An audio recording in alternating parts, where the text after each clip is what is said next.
옆 사람을 바라보며 인사합시다. 말씀은 당신을 변화시킵니다.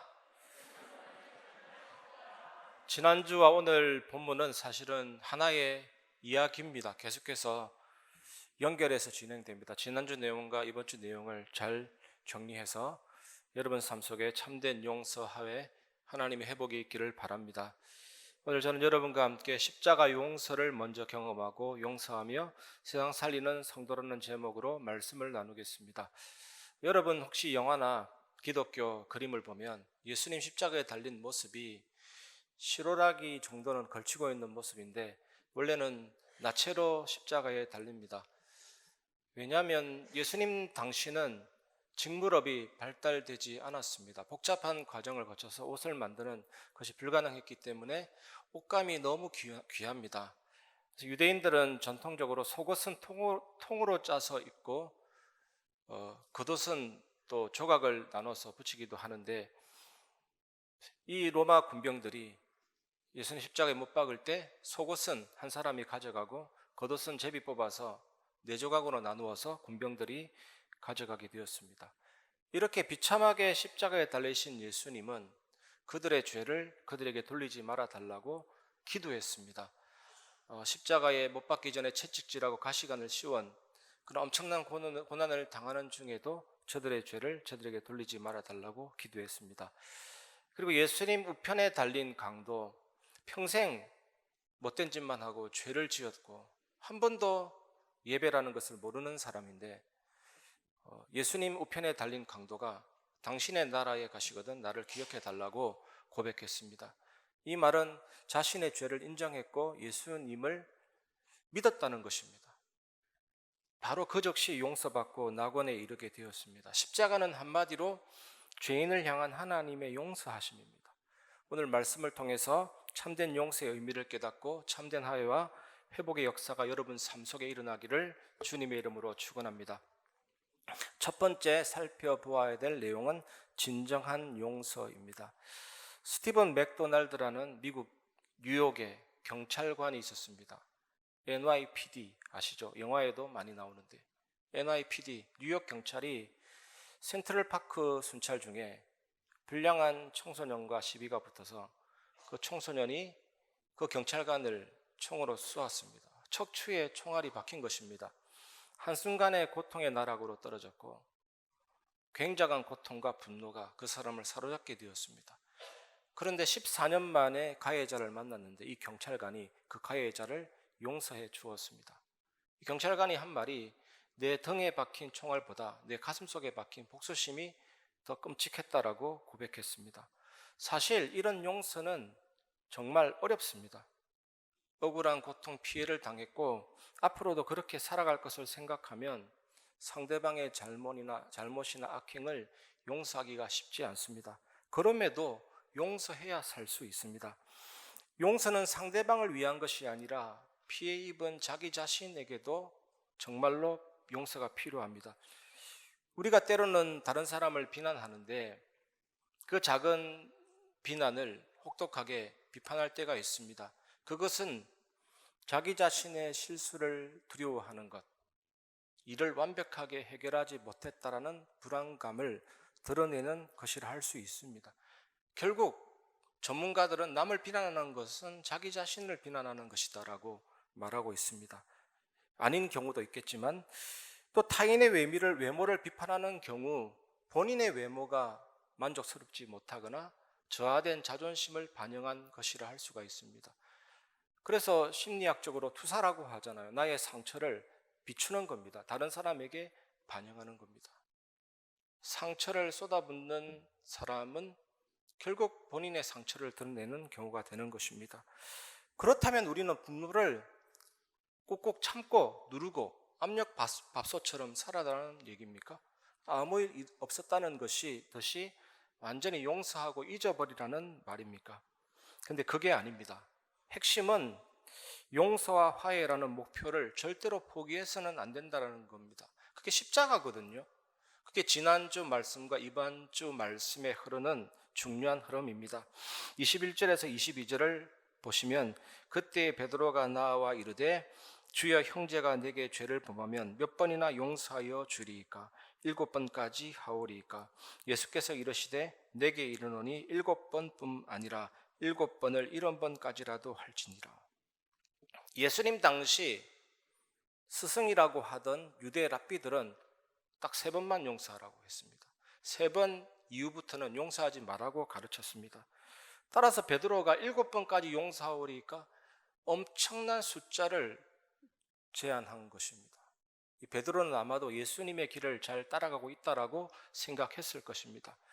우리는 성경을 읽을 때 믿음의 영웅들이 응답을 받고 기적을 체험한 내용을 보면 흠모합니다. 이야, 대단하구나. 그런데 오늘 본문과 같은 내용을 읽을 때는 왜 저래?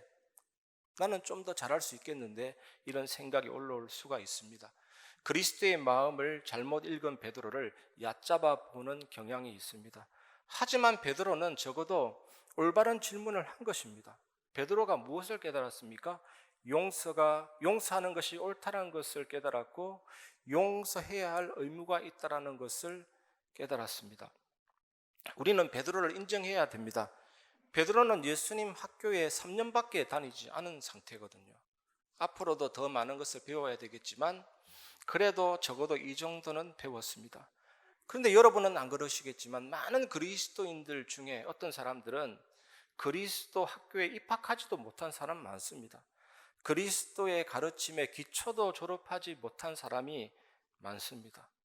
예수님은 베드로에게 70번씩 7번이라도 용서하라고 말씀하신 것은 490번만 용서하고 그 이후에는 용서하지 말라는 내용이 아닙니다. 용서를 멈추지 말아야 한다는 뜻이었습니다. 여러분, 예수님께는 용서의 제한을 두지 않으셨습니다. 그런데 우리는 상대방이 몇 번 잘못했냐, 상대방의 잘못한 크기에 따라서 용서할지 말지 여부를 결정하는 경우가 많습니다. 근데 오늘 말씀은 뭡니까? 무조건 용서해야 한다라고 말씀하고 계십니다. 예수님은 단순히 상처를 무시하거나 잊어버리라가 아니고 진정한 화해를 이끄는 용서의 중요성을 강조하고 있습니다.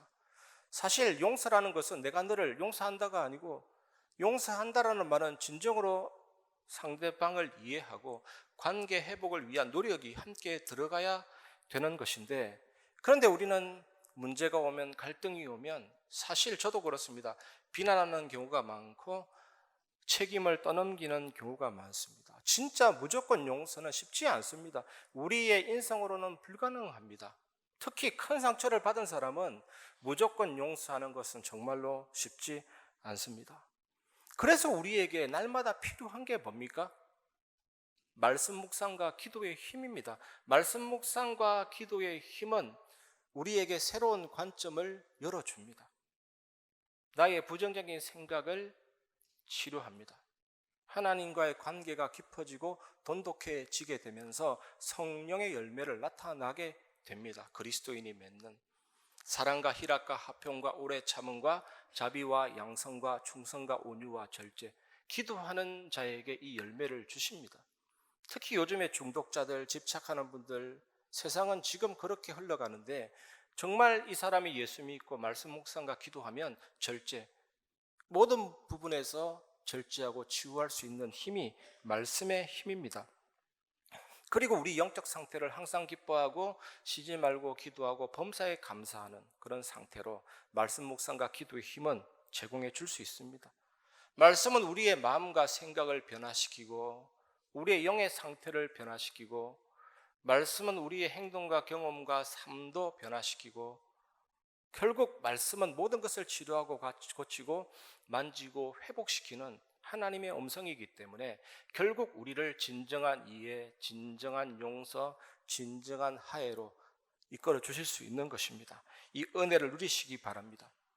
이렇게 진정한 용서에 대해서 말씀하신 하나님은 좀 더 제자들이 잘 알아듣도록 진정한 용서가 뭔지에 대한 예화를 듭니다. 그것이 두 번째입니다. 진정한 용서에 대한 예화입니다. 23절에서 34절을 같이 보겠습니다. 그러므로 천국은 그 종들과 결산하려 하던 어떤 임금과 같으니 결산할 때에 10,000달란트 빚진 자 하나를 데려오매 갚을 것이 없는지라 주인이 명하여 그 몸과 아내와 자식들과 모든 소유를 다 팔아 갚게 하라 하니 그 종이 엎드려 절하며 이르되 내게 참으소서 다 갚으리이다 하거늘 그 종의 주인이 불쌍히 여겨 놓아 보내며 그 빚을 탕감하여 주었더니 그 종이 나가서 자기에게 100데나리온 빚진 동료 한 사람을 만나 붙들어 목을 잡고 이르되 빚을 갚으라 하매 그 동료가 엎드려 간구하여 이르되 나에게 참아 주소서 갚으리이다 하되 허락하지 아니하고 이에 가서 그가 빚을 갚도록 옥에 가두거늘 그 동료들이 그것을 보고 몹시 딱하게 여겨 주인에게 가서 그 일을 다 알리니 이에 주인이 그를 불러다가 말하되 악한 종아 내가 빌기에 내가 내 빚을 전부 탕감하여 주었거늘 내가 너를 불쌍히 여긴과 같이 너도 내 동료를 불쌍히 여김이 마땅하지 아니하냐 하고 주인이 노하여 그 빚을 다 갚도록 그를 옥졸들에게 넘기니라. 어떤 왕이 신하들과 함께 큰 빚을 진 사람에게서 결산하려고 합니다. 그런데 이 빚을 진 사람의 빚의 액수가 10,000달란트입니다. 10,000달란트는 상상할 수 없는 금액입니다. 예수님이 그냥 도무지 갚을 수 없는 엄청난 액수를 그냥 말했던 것입니다. 상상할 수 없는 금액입니다. 어떤 신학자가 추정해 보니까 31억 5천만 달러라는 돈이 나왔습니다. 4조 3,233억입니다. 이것이 바로 예수님이 말씀하신 요점입니다. 천문학적인 계산입니다. 왕이 딱 보니까 갚을 능력이 전혀 없습니다. 그래서 네 몸을 팔고 네 자녀도 팔고 네 처도 팔아서 최대한 갚으라고 얘기했습니다. 이 빚진 자는 그야말로 가장 비참한 상황이 된 것입니다. 어떻게든 그 상황만을 모면해 보려고 조금만 기다려 달라고 했는데 이 주인이 그 종을 동정히 여기고 민망히 여기고 불쌍히 여겨서 그 빚을 다 탕감해 줬습니다. 끝났습니다. 얼마나 기쁩니까? 그런데 이 종이 길을 가다가 자기에게 100데나리온 빚진 자를 만납니다. 100데나리온은 5천만 원 정도 됩니다. 물론 5천만 원도 큰 돈이지만 1만 달란트에 비하면 아무것도 아닙니다. 그런데 이 종은 탕감받은 내용 그 은혜를 잊어버리고 목을 붙들고 당장 갚으라. 그런데 이 붙들린 사람이 조금만 기다려 달라고 했는데 그것도 못 참고 옥에 집어 넣어버린 것입니다. 이것을 신하들이 보고 그 주인에게 말합니다. 그래서 이 주인이 이 빚진 자를 불러서 이렇게 말했습니다. 이 악한 종아 네가 빌기에 내가 너를 불쌍히 여겨 너의 빚을 탕감해 주었다. 내가 너에게 한 것처럼 너도 내 친구에게 자비를 베풀었어야 하지 않겠느냐. 그리고 나서 이 종을 감옥에다가 집어넣어 버립니다. 요점은 분명합니다. 하나님께서 무한히 용서해 주셨다. 하나님께서 너의 죄, 너의 빚을 다 탕감해 주었기 때문에 그리스도인들은 다른 사람을 무한히 용서해야 한다는 것입니다. 종교개혁가 마틴 루터가 한 번은 자기 친구와 함께 말을 타고 어디를 가는 중이었습니다. 말을 타고 가는데 갑자기 천둥 번개가 쳐서, 이런 경우는 없는데 천둥 번개가 쳐서 마틴 루터는 살고 그 친구는 즉사한 것입니다. 번개에 맞아가지고. 마틴 루터는 말에서 굴러떨어져서 겨우 살게 됐습니다. 이런 죽음의 순간을 맞이하면서 마틴 루터는 앞으로 신부로 살겠다고 헌신한 것입니다. 루터의 관심은 오로지 어떻게 하면 구원을 받을 수 있을까였습니다. 구원받기 위해서 모든 고행을 자처했습니다. 1510년 로마에 수행하러 갔을 때 어떤 사람이 저 계단을 무릎으로 기어 오르면 참된 평안함을 얻을 수 있을 것이다 라는 말을 듣고 한 계단 오르고 그 무릎에다 입 맞추고 한 계단 오르고 그 무릎에다 입 맞추고 무릎에서는 피가 철철 나고 땀이 범벅이 됐는데도 계단을 무릎으로 올라갔는데도 참된 평안함을 찾을 수가 없었습니다. 얼마나 괴로운지 신부에게 가서 고해성사를 하고 모든 죄를 다 고했는데도 해결이 안 됩니다. 고해성사를 받는 신부는 미칠 지경입니다. 제발 그만 왔으면 좋겠는데 그렇게 엄청난 고해성사를 했는데도 해결이 되지 않습니다.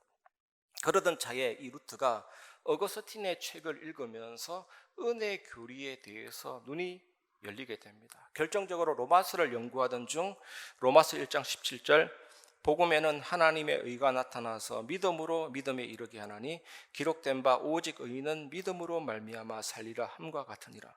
이 말씀을 발견하고 나서 마틴 루터의 인생이 뒤집어졌습니다. 그때 루터가 이런 고백을 했습니다. 수많은 낮과 밤을 고민한 끝에 마침내 진리를 발견했다. 복음에는 하나님의 의가 나타나서와 오직 의인은 믿음으로 말미암아 살리라는 문맥을 보게 된 것이다. 거기서 나는 하나님의 의란 그분의 선물임을 알게 되었다. 하나님의 의란 복음으로 말미암아 계시된 것이었다. 자비로우신 하나님은 복음을 통해 의를 나타내시고 이를 믿는 우리를 의롭다고 하시는 것이다. 마치 사형을 앞둔 죄수, 당장이라도 죽어야 되는데 왕이, 대통령이 무죄 사면을 주고 석방을 시킨 것과 똑같습니다. 하나님이 죄인된 우리에게 너는 죄가 없다, 너는 무죄다라고 선언해 주셨습니다. 예수님이 십자가에 죽으심으로 우리의 모든 죄값을 치루었고 이 땅에 오셔서 하나님의 말씀을 온전히 순종하심으로 모든 의의 값을 다 지불하셨습니다. 그 모든 하나님의 의를 우리에게 주신 것입니다. 너는 의롭다 하시고 하나님의 자녀 삼아 주신 것입니다. 그뿐만 아니라 예수님은 죽음에서 부활하사 사망과 사탄의 권세를 정복했습니다. 예수님의 능력, 복음의 능력이 뭡니까? 사탄 재앙, 지옥 권세를 깨트린 것입니다. 하지만 진짜 능력 중에 능력은 뭐냐? 복음은 나를 변화시키는 능력입니다. 근심에서 찬송으로, 슬픔에서 기쁨으로, 미움에서 용서로 변화시키는 하나님의 능력입니다. 저는 오늘도 아침에 마켓컬리에서 식료품 왔는데 그 얼음을 싱크대에 놓고 녹였거든요. 저는 항상 그거 생각할 때마다 복음이 이런 것이다. 얼어붙은 마음, 강박한 마음, 분노의 내관도 녹이는 것이 복음인 것입니다. 저는 예전에 굉장히 억울한 일을 당해서 상대방이 굉장히 미웠습니다. 진짜 예수님 십자가에 죽으신 거, 부활하신 거 생각하고 주는 그리스도시요 살아계신 하나님의 아들이십니다 5번 외치는데 눈물 흘렸습니다. 정말 이 나 같은 죄인을 살리신 예수님, 내가 왜 이해 못하고 용서 못할 이유가 뭐가 있겠느냐? 예수 그리스도의 능력은 우리의 분노도 우리의 미움도 녹여서 참된 평안함과 안식과 용서로 이끌 수 있는 그리스도이심을 믿으시기를 주님의 이름으로 축원합니다. 진정한 용서에 대한 예화를 통해서 말씀하신 예수님은 이어서 용서는 그리스도의 본성이라고 말씀하십니다. 이것이 오늘 우리가 마지막으로 나눌 내용입니다. 세 번째, 용서는 그리스도인의 본성입니다. 마태복음 18장 35절 너희가 각각 마음으로부터 형제를 용서하지 아니하면 나의 하늘 아버지께서도 너희에게 이와 같이 하시리라. 형제, 교회는 하나님의 가족입니다. 그래서 남자를 향해서는 형제, 여성을 향해서는 자매, 나이든 성도에게는 어머니, 나이든 성도에게는 아버지, 예수 믿고 영접하고 친밀한 사람에게는 아들이라고도 합니다. 형제, 너희 하늘 아버지, 이런 단어가 나왔습니다. 그래서 지난주와 이번 주에 빚을 진 사람은 교회의 일원이 된 가족을 말합니다.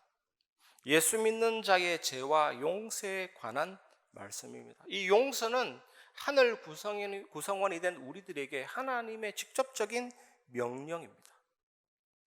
여러분 18장 전체를 고려하면 우리 저번에 나누었던 소자를 왜 업신여기지 말아야 됩니까? 하나님을 아버지로 모시는 같은 가족이기 때문입니다. 왜 형제를 마음으로 진정으로 용서해야 됩니까? 하나님을 아버지로 모시고 있는 같은 가족이기 때문입니다. 교회는 하나님의 가족이면서 그리스도의 몸입니다. 여러분, 그리스도의 몸이라는 것을 믿으시기 바랍니다.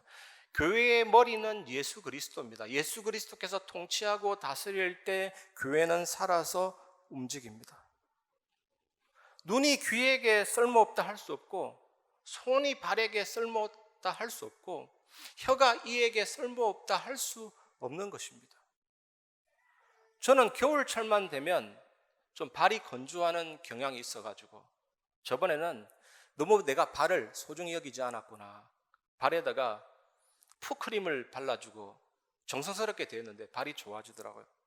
근데 근본적인 원인은 그게 아니었습니다. 내 몸에 수분이 부족하면 손이 거칠어지고 피부가 건조하게 되고 간지럽기도 하고 그러잖아요. 물을 많이 마셨더니 회복이 되더라고요. 입이 없으면 어떻게 물을 마시고 신체가 다 좋아집니까? 모든 것이 연결되어 있는 겁니다. 우리 몸도 조화롭게 연결되어 있는 겁니다. 우리는 그리스도를 머리로 한 한지체 한지체라는 것을 기억하시기 바랍니다. 서로가 얼마나 중요한 지체들입니까? 여러분 옆에 있는 사람, 앞에 있는 사람 소중히 여기시기를 바랍니다. 하나님의 가족보다 더 일체감을 주는 메시지가 뭡니까? 그리스도의 몸이다. 몸은 조화롭게 놀랍게 연합되어 있는 것입니다. 예수님은 너희가 각각 마음으로부터 형제를 용서하지 아니하면 나의 하늘 아버지께서도 너희에게 이와 같이 하시리라. 이 말씀으로 비유의 결론을 내리십니다.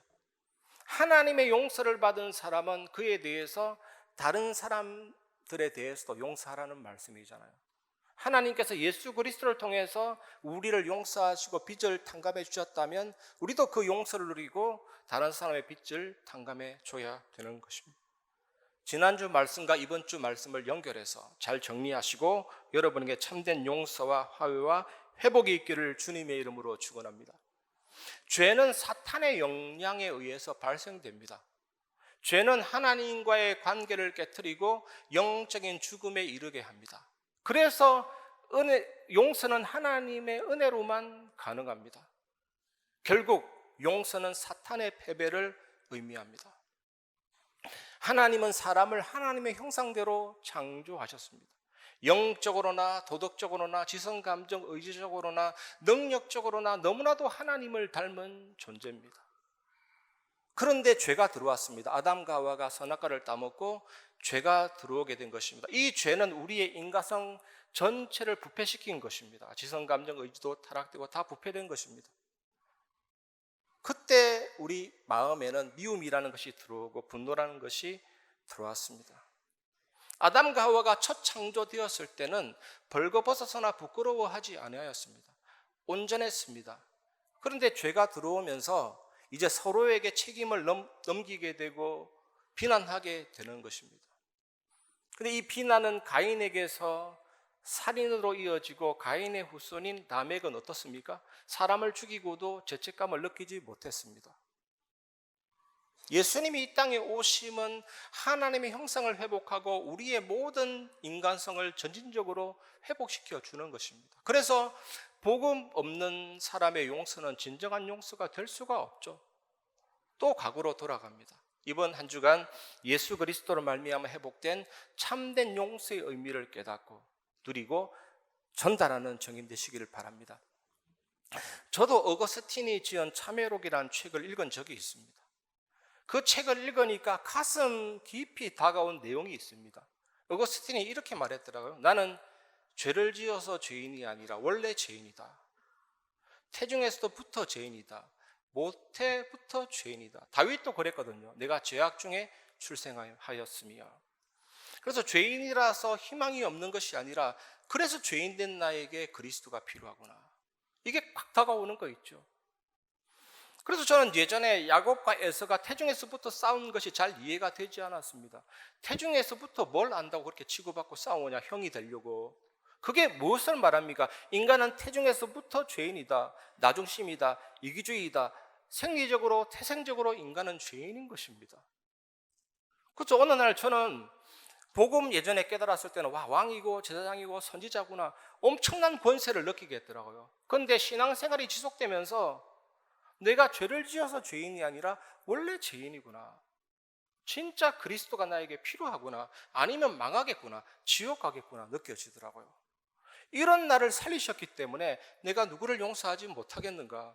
구원과 용서가 이해되기 시작했습니다. 여러분들에게도 이번 한 주간 구원과 용서가 이해되어서 현장 살리는 증인 되시기를 주님의 이름으로 축원합니다. 말씀을 마무리하겠습니다. 그래서 용서를 먼저 경험하시기 바랍니다. 제가 지난주 메시지 결론에도 말씀드렸듯이 사람마다 다르겠지만 저는 날마다 용서를 경험하고 사죄의 확신을 누립니다. 저 안에는 이분법적 사고가 들어있거든요. 나도 모르게. 사람 여러분에게도 있을 수 있습니다. 이것은 비성경적입니다. 사탄의 통로가 됩니다. 계속해서 정죄감이 오는 통로가 됩니다. 이게 뭐냐면 육신은 악하고 영은 선하다라는 생각이거든요. 그 육신적인 모든 일들은 악한 것이 됩니다. 정죄감이 밀려오는 사탄의 통로가 됩니다. 그런데 영적이냐 육신적이냐 그 기준도 내가 그렇게 보는 거예요. 하나님이 그렇게 보는 게 아니라. 그래서 저는 기도를 많이 할 때는 평안하고 기도를 조금 할 때도 있는데 기도 조금 할 때는 정죄감이 밀려오는 거죠. 어느 날 이걸 깨닫게 된 것입니다. 그래서 용서와 사죄의 확신이 나에게도 필요하구나. 예수님의 이름으로 기도하며 누리기 시작했습니다. 그래서 저는 항상 묵상하는 성경 구절이 있습니다. 오늘 본문에 나온 내용이거든요.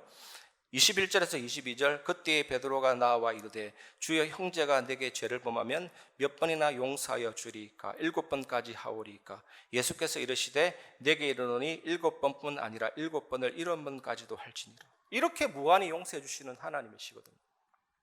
시편 32편 1절 2절, 허물의 사함을 받고 자신의 죄가 가려진 자는 복이 있도다. 마음에 간사함이 없고 여호와께 정죄를 당하지 아니하는 자는 복이 있도다. 로마서 8장 2절, 그러므로 이제 그리스도 예수 안에 있는 자에게는 결코 정죄함이 없나니.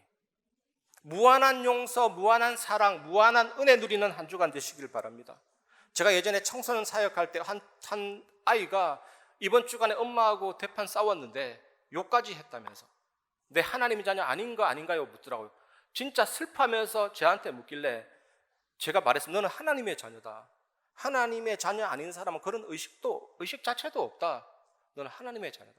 괜찮다. 그 실수, 그 허물을 가지고 하나님 앞에 복음 붙잡고 나아가면 되는 것이다. 나도 차 운전하다가 갑자기 속도 경쟁 붙으면 입으로는 예수로 나의 구주 삼고 하는데 발은 악셀레이터 밟고 있다. 그래도 난 하나님의 자녀다. 하나님께 회개하고 용서하고 나아가면 되는 것이다. 여러분, 십자가의 고통 중에서 가장 고통스러운 것은 십자가에 매달리며 숨을 쉬지 못한다는 것입니다. 횡격막이 헉하고 들러 올라갑니다. 그리고 인간인지라 무릎을 구부렸다 폈다 하면서 더욱 통증과 더욱 호흡 곤란이 오게 됩니다. 왜 예수님이 이렇게 해서 우리의 문제를 다 해결했다, 다 이루었다고 말씀하십니까? 바로 우리의 죄를 용서하시고 부활하사 사망과 사탄의 권세를 정복하시고 마태복음 8장 17절에 우리의 모든 연약함을 친히 담당하시고 병을 짊어지시고 이사야 53장 5절에는 예수님이 찔리고 상하고 채찍받고 징계받으사 우리의 구원을 완성하기 위해서 그렇게 하신 것입니다. 여러분, 이번 한 주간 예수님 바라보시길 주님의 이름으로 축원합니다. 그 가시관도 보시고 그 손발도 보시고 그 뚝뚝 떨어지는 핏방울 한 방울 안에 온 인류의 용서와 치유와 회복과 화해와 성령의 역사와 하늘의 응답이 들어 있습니다. 진심으로 감사하면서 예수님 바라보고 승리하시기를 주님의 이름으로 축원합니다. 그래서 우리는 아침마다 이 복음과 말씀과 기도, 점심도 복음과 말씀과 기도, 저녁에도 복음과 말씀과 기도 조금씩 회복해 나가시다 보면 이 하나님의 은혜가 놀라운 것이 이제 진정한 복음의 응답이 시작되면서 살리고 지키고 변화시키는 정인이 되고 어떤 문제와 갈등과 위기도 전혀 나에게는 문제가 되지 않는 약할 때 강함 되시는 그리스도의 은혜를 더 깊이 누리면서 살아도 죽어도 주를 위해 오직 예수 완전 복음 그런 절대 제자로 세워지게 될 것입니다. 이번 한 주간 이 은혜 누리시고 승리하시기를 주님의 이름으로 축원합니다. 지난주 이번 주 굉장히 무거운 주제입니다. 사실 용서라는 단어는 우리 인간에게 참 하기 어려운 단어지만 그게 복음의 핵심입니다. 이번 한 주간 이것을 누리시고 승리하시기를 주님의 이름으로 축원합니다. 이 시간 말씀을 마무리하면서 주님 말씀하시면 말씀만이 나를 변화시키고 바꿉니다. 같이 고백하겠습니다.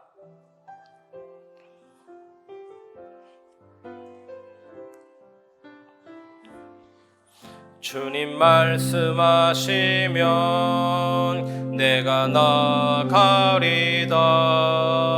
주님 뜻이 아니면 내가 멈춰서리다. 나의 가고 서는 것 주님 뜻에 있으니 오 주님 나를 이끄소서. 뜻하신 그곳에 뜻하신 그곳에 나 있기 원합니다. 이끄시는 대로 순종하며 살리니 연약한 내 영혼 통하여 일하소서. 주님 나라와 그 뜻을 위하여. 오 주님 나를 이끄소서. 오 주님 나를 이끄소서.